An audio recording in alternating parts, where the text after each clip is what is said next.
अदृश्य दुनिया YouTube channel को लाइक करें, सब्सक्राइब करें और बेल आइकन को ऑल पर सिलेक्ट करें ताकि आने वाली हमारी सारी वीडियो आप देख सकें।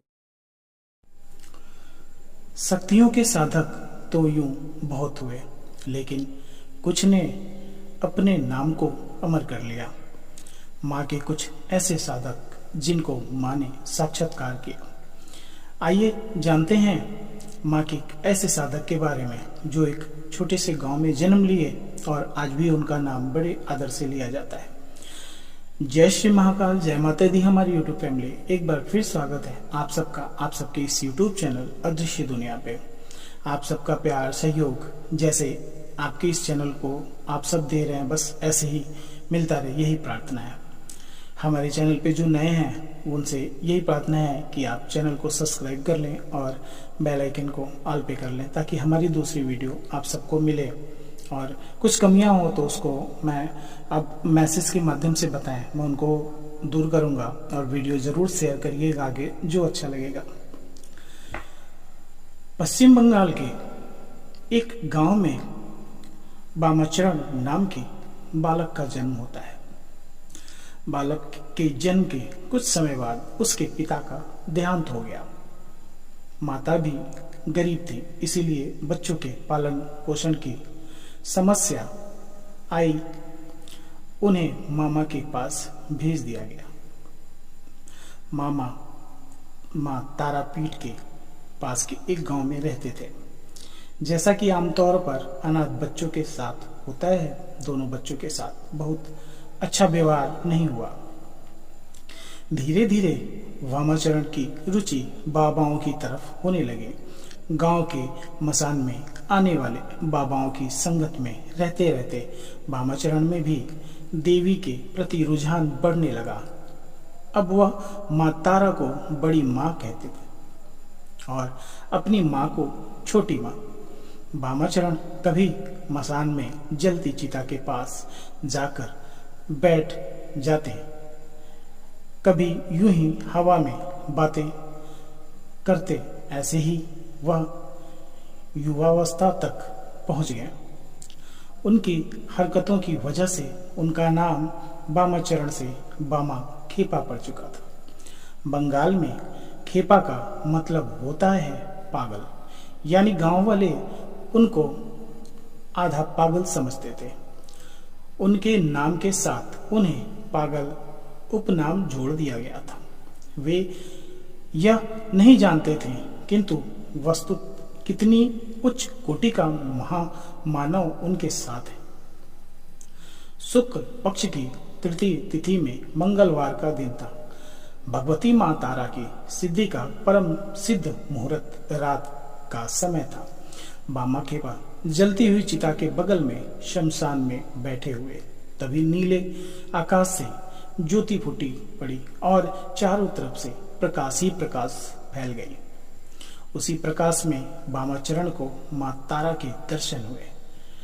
कमर में बाघ की खाल पहने हुए, एक हाथ में कैंची लिए, एक हाथ में खोपड़ी लिए, एक हाथ में नीले कमल का पुष्प लिए, एक हाथ में खड़ग लिए हुए, महावर लगे सुंदर पैरों में पायल पहने हुए, खुले हुए कमर तक बिखरे केस से युक्त परम ब्रह्मांड की स्वामिनी सौंदर्य की प्रतिमूर्ति नीलवर्णी मंद मंद मुस्कुराती माँ तारा बामा खेपा के सामने खड़ी थी। बामा खेपा उस समय भाव और सुंदर देवी को देखकर खुशी से भर गए। माता ने उनके सर पर हाथ फेरा और बामा खेपा वहीं समाधिस्थ हो गए। 3 दिन और 3 रात उसी समाधि की अवस्था में वे शमशान में रहे। 3 दिन के बाद उन्हें होश आया और होश आते ही वह मामा चिल्लाते हुए इधर उधर दौड़ने लगे। अब गांव वालों को भी पूरा यकीन हो गया था कि बामा पूरा पागल हो गया है। बामा की यह स्थिति महीने भर रही। कुछ दिन बाद वहां की रानी जी को सपने में भगवती माँ तारा के दर्शन दिए और निर्देश दिया कि मसान के पास मेरे लिए मंदिर का निर्माण कराओ और बामा को पुजारी बनाओ। अगले दिन से मंदिर निर्माण का कार्य प्रारंभ हो गया। कुछ दिनों में मंदिर बनकर तैयार हो गया और बामा को मंदिर का पुजारी बना दिया गया। बामा बेहद खुश हो गए क्योंकि उनकी बड़ी मां अब उनके साथ थी। रानी के द्वारा बनाया मंदिर अर्थात मोटे चढ़ावे की संभावना। अब ऐसे मंदिर में एक आधे पागल को पुजारी बनना बहुत से पंडों को रास नहीं आया। वे बामा खेपा को निपटाने का मार्ग खोजते रहते थे। बामा खेपा की हरकतें अजीब अजीब हुआ करती थी। कई बार वह दिन भर पूजा करता, कई बार 2-2, 3-3 दिन तक पूजा ही नहीं करता। कभी देवी को माला पहनाते, कभी खुद पहन लेते। इनमें से कोई भी प्रकम पंडों के हिसाब से शास्त्रीय पूजा विधि से मेल नहीं खाता। यह बात उनको खटक रही। फिर एक दिन ऐसा हुआ कि प्रसाद बना और प्रसाद बनने के बाद जब मंदिर में पहुंचा तो देवी को भोग लगाने से पहले बामाचरण के मन में विचार आया कि इसे चख कर देखें तो यह माता के खाने के लायक है भी कि नहीं।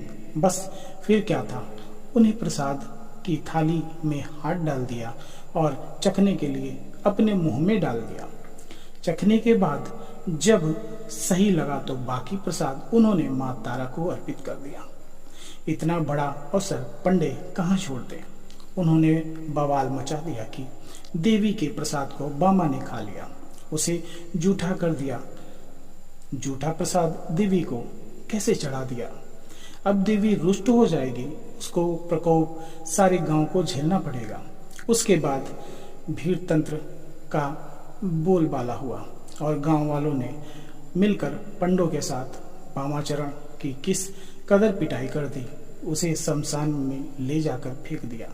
मंदिर पर पंडों का कब्जा हो गया। उन्होंने शुद्धिकरण और तमाम प्रक्रियाएं की। उस दिन पूजन पंडों के अनुसार संपन्न हुआ। उधर बामा खेपा को होश आया तो वह माई पर गुस्सा हो गया। मैंने गलत क्या किया जो तूने मुझे पिटवा दिया। तुझे देने से पहले खाना स्वादिष्ट है या नहीं देख रहा था, इसमें मेरी गलती क्या है थी। मैं तो तुम्हें स्वादिष्ट भोग लगाने का प्रयास कर रहा था और चाहता था कि तुम्हें स्वच्छ स्वाद का प्रसाद ही मिले। अगर स्वाद गड़बड़ होता तो उसे फेंक कर दूसरा बनवाता, लेकिन तूने बेवजह पिटवा दिया। जा, मैं अब तेरे से बात नहीं करूंगा। मसान घाट पर बैठकर बामाचरण ने माँ को सारी बातें सुना दी। वहां से उठकर चला गया जंगल की ओर। जंगल में जाकर एक गुफा में बैठ गया। यह स्थिति बिल्कुल वैसी ही थी जैसे अपनी माँ से रूठे कर बच्चे किसी कोने में जाकर छुप जाते हैं। बामाचरण और माँ तारा के बीच में माँ और बेटे जैसा रिश्ता था। यह रिश्ता बिल्कुल वैसा ही था जैसे एक अबोध शिशु और उसकी माँ के बीच में होता है। अपने शिशु की व्यथा माँ तारा को सहन न हुई। उसी रात रानी के स्वप्न में माँ तारा प्रकट हुई। क्रोधित माँ ने रानी को फटकार लगाई, तेरे पंडों ने मेरे पुत्र को बुरी तरह से मारा। मैं तेरा मंदिर छोड़कर जा रही हूँ। अब तुझे और तेरे राज्य को मेरा प्रकोप सहना पड़ेगा। अगर उससे बचना चाहती है तो कल मेरे पुत्र को वापस लाकर मंदिर में पूजा का भार सौंप, वरना प्रतिफल भुगतने के लिए तैयार रहे। एक तो माँ तारा का रूप ऐसे भयानक है, क्रोधित अवस्था में तो सीधी सरल माता भी काली से कम नहीं दिखाई देती। क्रोधित माँ का स्वरूप वाक्या से परे था। रानी हड़बड़ाकर पलंग पर उठ बैठी। रानी के लिए रात बिताना भी मुश्किल हो गया। उससे सारी रात जागकर बिताई। अगले दिन उसने सेवकों को दौड़ा दिया और मामले का पता लगाने के लिए कहा। जैसे ही पूरी जानकारी प्राप्त हुई, रानी अपने लव लश्कर के साथ मंदिर पहुंच गई। सारे पंडों को कसकर फटकार लगाई और मंदिर में प्रवेश से प्रतिबंधित कर दिया। अपने सेवकों को आदेश दिया कि जैसे भी हो बामा खेपा को पकड़ कर लाओ। अब सारे सेवक चारों तरफ बामाखेपा की खोज में लग गए। एक सेवक को गुफा में बैठा हुआ बामाखेपा मिल गया। बड़ी मान मनुवत के बाद वह नहीं माना। सेवक ने जाकर रानी को बताई। अंततः रानी खुद गुफा तक पहुंची। बामा ने उन पर भी अपना गुस्सा उतारा।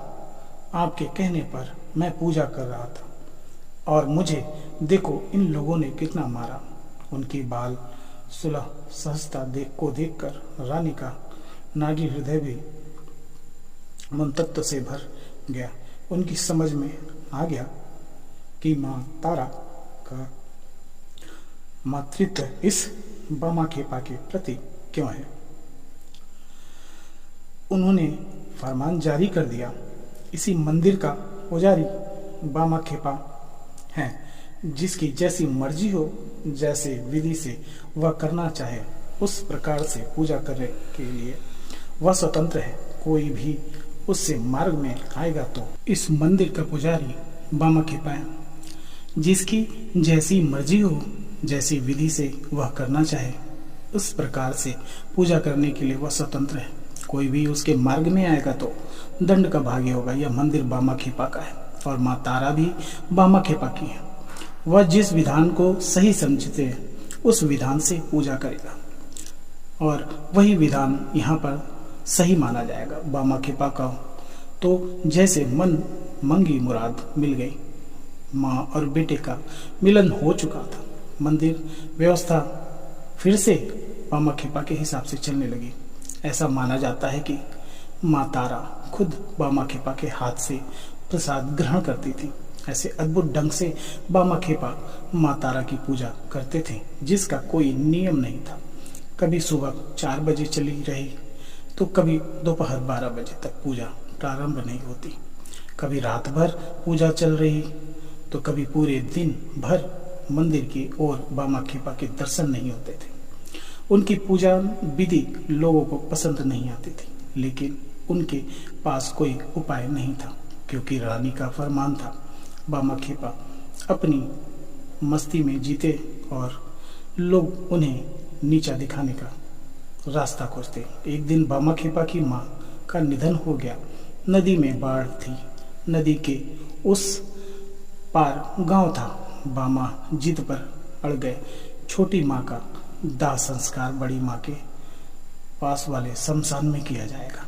गांव वाले बाढ़ वाली नदी को पार करने में जान का खतरा है यह जानते थे, लेकिन बामा को समझाना किसी के बस की बात नहीं थी। नाव वाले से बामा ने देह को नदी के पार पहुंचाने की बात की। नाव वाले ने साफ इनकार कर दिया। बामा ने नाव देने के लिए कहा। नाव वाला हाथ जोड़कर बोला, बामा यही मेरे जीवन का सहारा है।